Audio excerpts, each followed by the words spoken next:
Imagica entertainment હબને લઈને આજે નિર્ણય લેવામાં આવશે। 130 કરોડના ખર્ચે એન્ટરટેનમેન્ટ હબ બનાવવાનું પ્રપોઝલ છે। અમદાવાદ સાબરમતી રિવરફ્રન્ટ પર આ બનાવવાનું પ્રપોઝલ છે।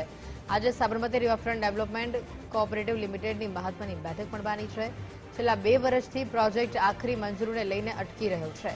ટેન્ડર મંજૂર થયા બાદ બાંધકામ મંજૂરીને લઈને નિર્ણય લેવામાં આવી શકે છે। આજે SRFDCL અને ઇમેજિકા વર્લ્ડના અધિકારીઓ વચ્ચે બેઠક મળશે।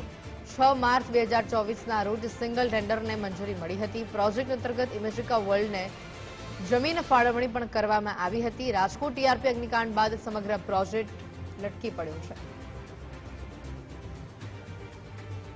અમદાવાદ શહેરના સાબરમતી રિવરફ્રન્ટ પર ઇમેજિકા એન્ટરટેનમેન્ટ હબ અને સાબરમતી રિવરફ્રન્ટ ડેવલપમેન્ટ ઓથોરિટી વચ્ચે મહત્વની બેઠક મળવાની છે। આગામી વર્ષોમાં જ્યારે ઇમેજિકા એન્ટરટેનમેન્ટ હબ તૈયાર થવાનું છે અમદાવાદના સાબરમતી રિવરફ્રન્ટ પર, ત્યારે એ પ્રોજેક્ટની સમીક્ષા બેઠક આજે મળવા જઈ રહી છે।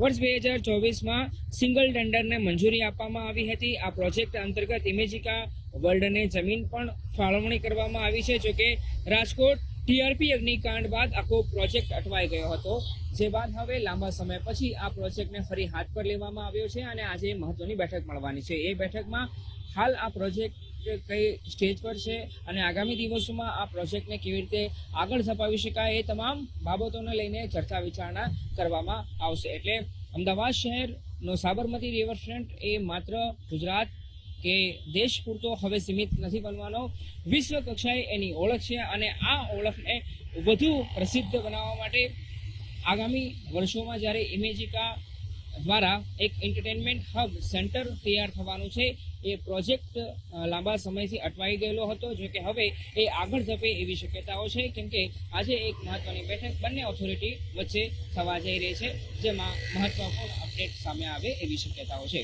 કેમેરામેન અરવિંદ સોલંકી સાથે અર્પિત દરજી, ગુજરાત ફર્સ્ટ।